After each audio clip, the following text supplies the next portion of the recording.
Hi guys. That's your arm. How can I talk to people if your arm's on the screen? Hey guys, welcome back to my channel. Thank you so much for joining me again. I do apologize. It has been a little bit of time in between my first video and this video. I have lots and lots of footage recorded that I'm really excited to get to you guys, but I've just been really busy, so I do apologize that I haven't uploaded.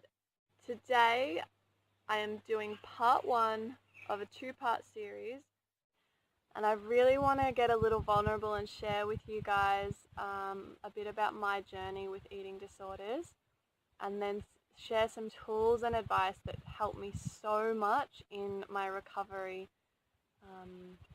and help me get back to having a really healthy relationship with food. So without further ado, let's get started. To understand me better, when I was really young, I got bullied for being fat. I was the fat kid. You might not think so, but I was really chubby. My grandma baked delicious home-baked cookies and things like that, so I really enjoyed them, probably a little too much. But it set me on a path of emotional eating, so I was chubby. And then I got picked on, so then I emotionally ate, and then I got chubbier, and it was a cycle. And then when I was about 13 years of age, 12, 13, I was in high school. I found transitions really difficult. I was having a hard time, and then I went through this traumatic event. I will tell you guys about what that event was in more detail in another video, but not today. So this event happened in my life, and then my whole world flipped and felt so out of control. So essentially for me in the beginning, the anorexia was a way for me to feel in control again and cope with my environment and my internal world. Then not long after that, I just remember sitting in my room, crying a lot, feeling really confused and lost, and just praying really, really hard, please make God make me skinny and pretty, and I know my life will be easy.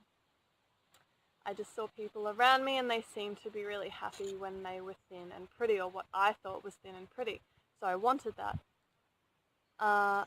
And then I got it. I got really, really thin, and then pretty in my eyes was that about 15 my body changed, my hair was different, I started to wear a little bit of makeup, and then I felt pretty.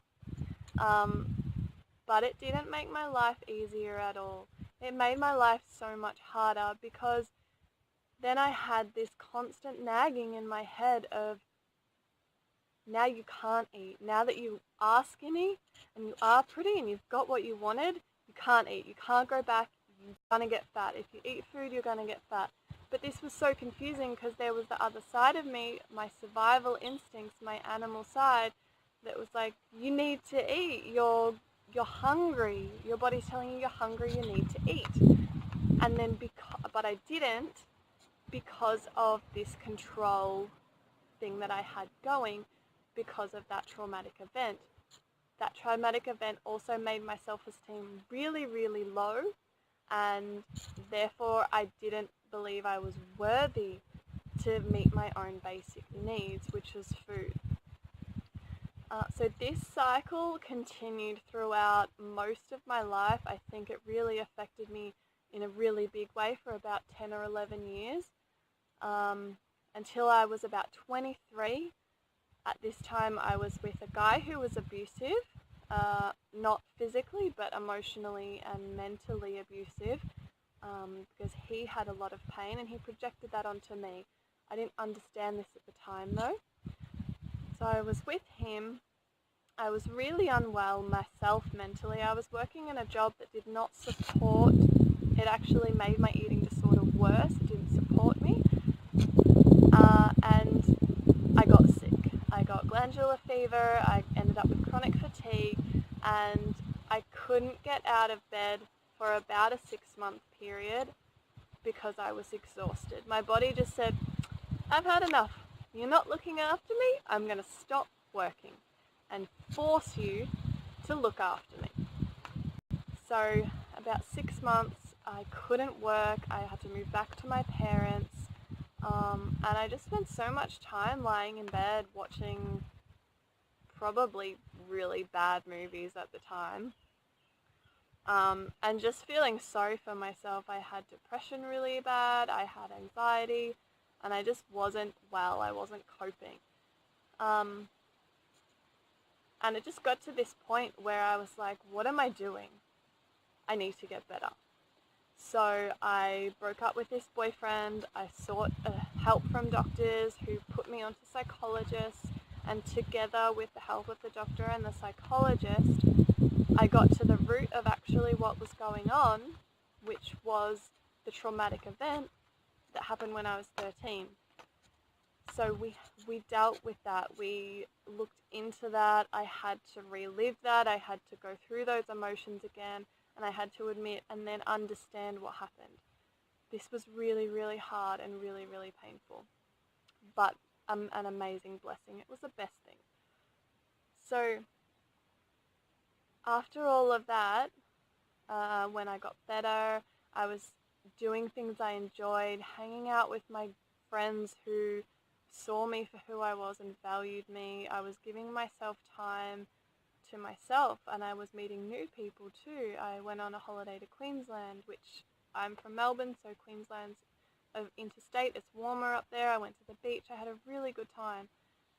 And then I started dating a guy who treated me with so much respect and so much love and really loved me for who I was and saw things in me that I didn't see.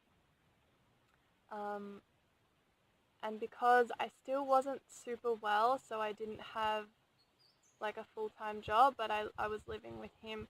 So he actually saw in me something that was really cool, and he saw that I was actually really interested in health and food because of my history and what I went through. So he paid for an online course for me that I could do at home on eating and food and alkalinity, acidity in the body, detoxing, what's actually in our food, what's in additives, how they're made, etc. It was quite an extensive, in-depth course.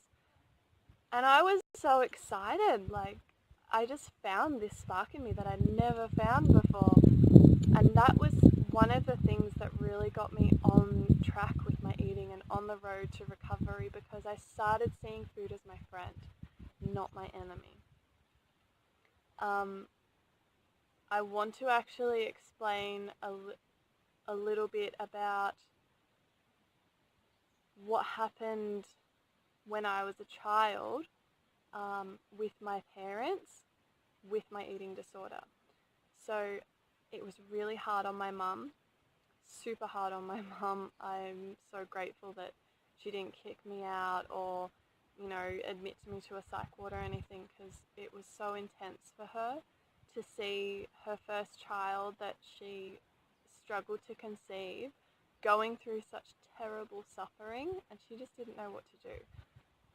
Then it was hard for my dad, of course, as well, to see that, but also he didn't know how to support my mum. So then they've got two parents that are just like, what do? I have no idea how to handle this. And it was at a time where the internet wasn't as, like, you know, available, and they didn't have the information at their fingertips like we did. So they were just like, I don't know what to do. Oh my God, I feel overwhelmed. And then my poor sister, she's 2 years younger than me. I was really angry a lot because of many things that were happening in my internal world and what happened to me, but also because I was hungry. I was hungry all the time. So she just copped all of this chaos in her world. We went from being really close to me hating her, like that's her perception, and I became this awful person that was really mean to her.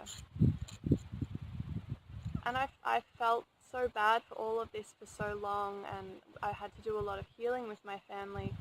But this is an important part of the story, because it's not just the person suffering that suffers, it's everyone around them. And I think there needs to be that awareness because people need tools, people need to know how to approach things like this because it's such a difficult topic to approach. And people with eating disorders feel really alone. They feel lonely in it and they feel isolated, but they push people away because they can see they're hurting people, and they also don't know how to talk about it because it's so intense. Another thing that I really wanted to talk about was the resolution for me.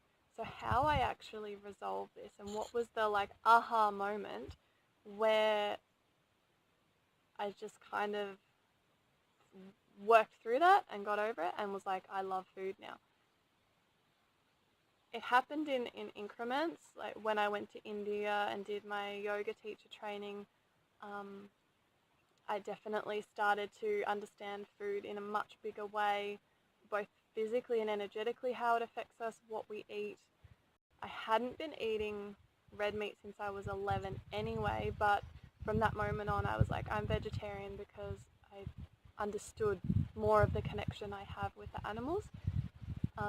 Then I went to Thailand, and I learnt about veganism and raw eating and things like that. And then I was like, okay, I need to actually stop eating dairy and stuff as well because it's not healthy for me. And then I got back to Australia and I sort of went back to eating my old diet a little bit, and I felt really sick and yuck. And then I got pregnant. Now this was the aha moment for me because two things happened. The first thing was, holy moly, all of my stuff, all of my issues that I have with food go out the window. See you later, because I'm now responsible for growing a child. My body has to be so healthy and so fit and so well, and I have to eat the best food I can to make the best human I can. And the second thing was just this incredible admiration for my body of awe, because I was actually growing a human inside of my womb, and it just spun me out. I was like, whoa, okay, so yeah, my body's changing. Yeah, I put on weight and I got some stretch marks and I got a bit of cellulite, but I was like, I don't even care, that doesn't matter because I'm growing a human, like what the heck? And that was the moment for me, and the moment as well that veganism also made a big impact in my life, because I realized if I want to raise the best daughter I possibly can, then I need to be feeding her like whole plant foods so that she hasn't got mucus build up and she hasn't got all of these health problems. So I was like, okay, that's it. Sort of health problems number one, eating disorders, see you later. And that was the coolest thing that happened. It was just revolutionary for me. I'm not saying to everyone to go out and get pregnant, don't recommend that, but it was just, that's what did it for me. So that was my personal journey with eating disorders and anorexia and bulimia. I didn't go into too much detail because it was a long video anyway. I really hope that it has helped some people not feel alone and have the courage to speak up about their problems too, because the more awareness there is on this issue, the easier it is for everyone else. Hi Aluna! So thank you for watching, and I hope you come and join us for part 2. Have a great day.